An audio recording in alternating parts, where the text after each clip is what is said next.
Gusto ko lang po mga kababayan ibigay sa inyo itong tsunami alert dahil sa tumama na napakalakas na lindol. Waves with height of less than 1 meter are expected in the following areas between 1:20 p.m. The visuals that we have seen on social media so far, and we're working to confirm for everybody to bring to you, is out of Kamchatka, Russia. Iba-iba, 8.7 dito sinasabi pero dito sa 8.8 in-upgrade siguro mga kababayan. So binabantay na ngayon yung mga baybayin. So several people injured. Yan yung mga nagiba, mga initial reports mga kababayan, nagaibang mga structures. Japanese Prime Minister Ishiba speaks about tsunami. So nag-advise in Russia sets off tsunami warnings in Japan, Alaska, in Hawaii. Mataas yung alon mga kababayan. Nagbabagang mga balita at pagtalakay sa mga isyu ng lipunan. Pulsa, opinyon, banat at paglalantad sa katotohanan. Pulsa, what you see is what you get. You decide. Ito po mga kababayan, si Dante Maravillas po. Gusto ko lang po mga kababayan ibigay sa inyo itong tsunami alert dahil sa tumama na napakalakas na lindol sa east coast ng Russia. Kaya yung tsunami alert, siguro naka-receive na kayo ng mga tsunami alert sa cellphones ninyo. Pati dito sa atin, sa Pilipinas. Ibigay ko muna sa inyo yung report ng Fox News. Napakalakas po ng lindol, 8.8 magnitude. Ito po yung report ng Fox News. Pakinggan po natin muna. 40 minutes ago. Right, this is a Fox News alert. A massive 8.8 magnitude earthquake off the coast of Russia has now triggered tsunami advisories, watches, warnings included in Japan, Hawaii, Alaska, Guam, the entire west coast of the U.S., including California, Oregon, Washington State. Tsunami warning sirens have been sounding in Hawaii, telling residents evacuate now to higher ground. Here with more, Fox Weather Zone, Steve Bender is with us. This now has been upgraded to 8.8. That would make it in the top 10 most powerful earthquakes ever in history that's been recorded, correct? Correct. It would be number 6 now, Sean, when we look at this. And this continues to change. When it first came out, local time, just after 2 a.m. At Kamchatka, Alaska, 8 miles off the coast, it was 8.0. Then it jumped to 8.7. 8.8 is where we stay now. And last time we talked, Sean, that seems like a minute detail, a small change. It means it has 1.5 times more energy that's being dispersed out thousands of miles along the Pacific, triggering all those tsunami alerts that we have. So from an 8.7 to an 8.8 is actually a big difference. So we'll show you how massive this energy is sprawling out from the epicenter, 8 miles removed from the eastern coast of Russia. Tsunami warning for the Aleutian Islands, tsunami warning for Hawaii, and a watch in place for the West Coast. You mentioned Hawaii, right? And we've been getting the updates. Pati dito po mga kababayan sa Pilipinas. Yan yung report ng Inquirer. Pati dito sa Albay, sa amin. Yan o. Tsunami waves with height of less than 1 meter are expected in the following areas between 1:20 p.m. mamaya and 2:40 p.m. on July 30, sabi po ng state seismologist PHIVOLCS. Ang mga pinaganda mga kababayan na dapat huwag pumunta sa tabing dagat. Itong mga lugar sa Batanes Group of Islands, Cagayan, Isabela, Aurora, Quezon, Camarines Norte, Camarines Sur, Albay dito sa amin. Sorsogon, Catanduanes, Northern Samar, Eastern Samar, Leyte, Southern Leyte, Dinagat Island, Surigao del Norte, Surigao del Sur, Davao del Norte, Davao Oriental, Davao Occidental, Davao del Sur, Davao de Oro. So sabi dito sa report ng Inquirer, the concerned public is advised to be on alert for unusual waves. People are also advised to stay away from the beach and not to go to the coast of the following provinces until the cancellation of this advisory, sabi po ng PHIVOLCS. People whose houses are located very near the shoreline of these provinces are advised to move further inland. PHIVOLCS issued the advisory after a magnitude 8 quake struck off Russia's far east coast. Maging si Donald Trump, mga kababayan, nagpalabas na rin ng advisory 41 minutes ago. Sabi niya, due to a massive earthquake that occurred in the Pacific Ocean. A tsunami warning is in effect. For those living in Hawaii, a tsunami watch is in effect for Alaska and the Pacific coast of the United States. Japan is also in the way. Please visit tsunami.gov for the latest information. Stay strong and stay safe, sabi po ni Donald Trump. Ituloy natin yung report ng Fox News.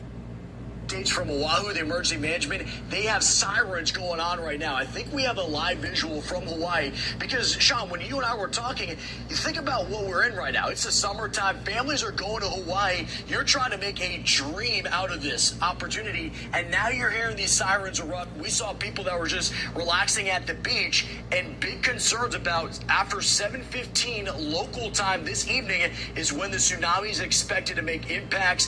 This is something to take seriously in Oahu. The emergency management says you need to get to higher ground. If you're in a building and it needs to be at least 10 stories, get to the 4th story or above, or that's not tall enough, find a bigger building. We start looking at the Aleutian Islands. This is actually where we look at the Aleutian megathrust. It's these tectonic plates. It's the most active spot in the entire world is in the North Pacific. I was talking with an Alaskan seismologist, Dr. Michael West, just earlier this month because of a big quake we had then. That was a 6 point something. Now we're at an 8.8.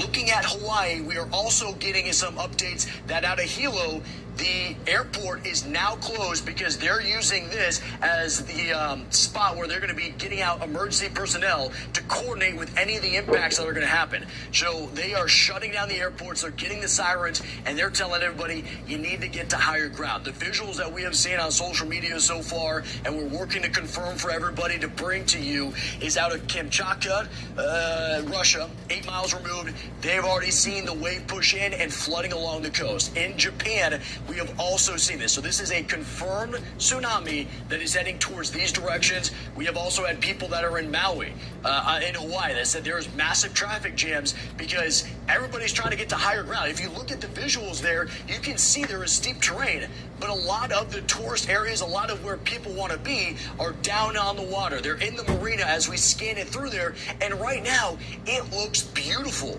But when you talk about that wave energy, it can move quickly and it's rising fast. So as we zoom in, you'll still see at the beach there's some people relaxing. And honestly, if they're not getting these alerts, they're on vacation mode.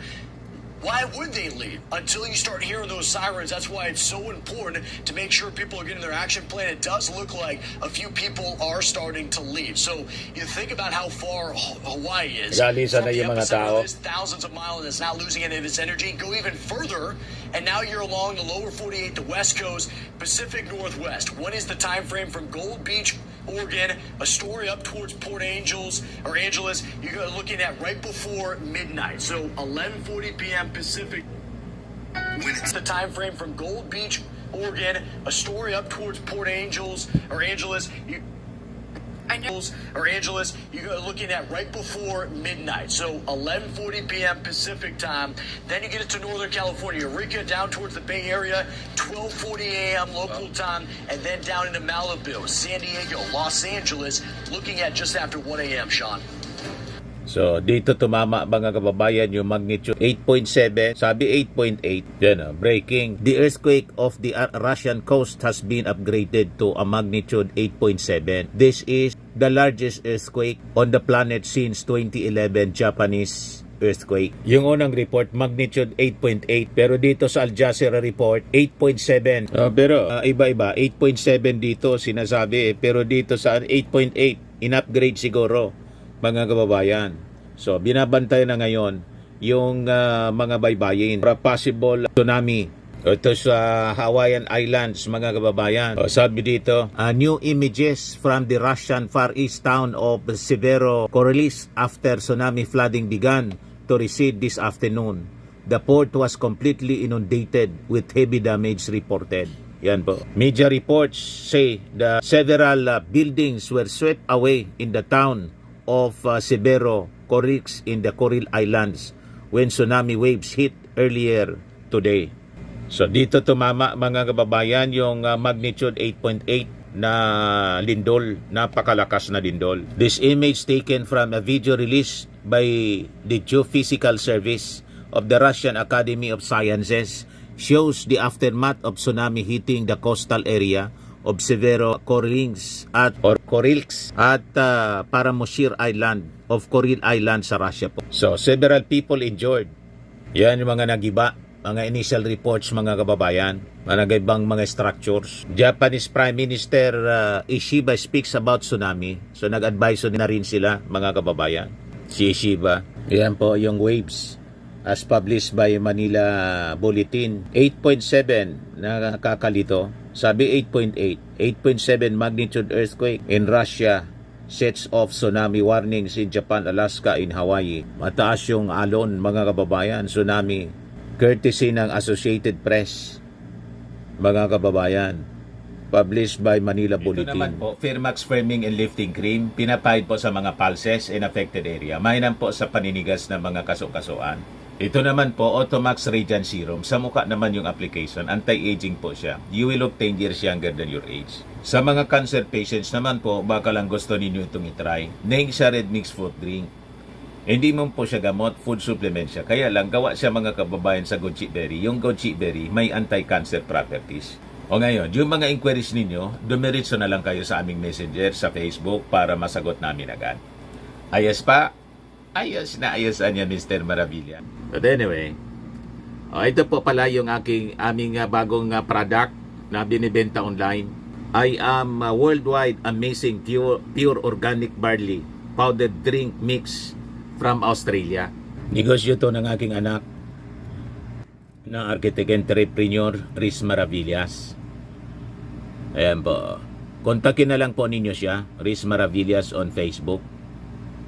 Ang mga health benefits niya, boost immunity, improves digestion, enhance energy levels, packed with antioxidants, prevent cancer.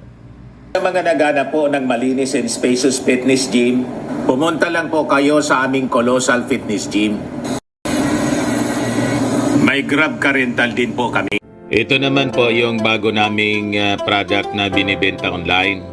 Eye Glow Serum, whitening po siya. Tingnan ninyo yung epekto sa aking anak na architect before and now. Yung mga inquiries po ninyo, dumiretso na lang kayo sa kanyang Facebook account, Riz Maravillas.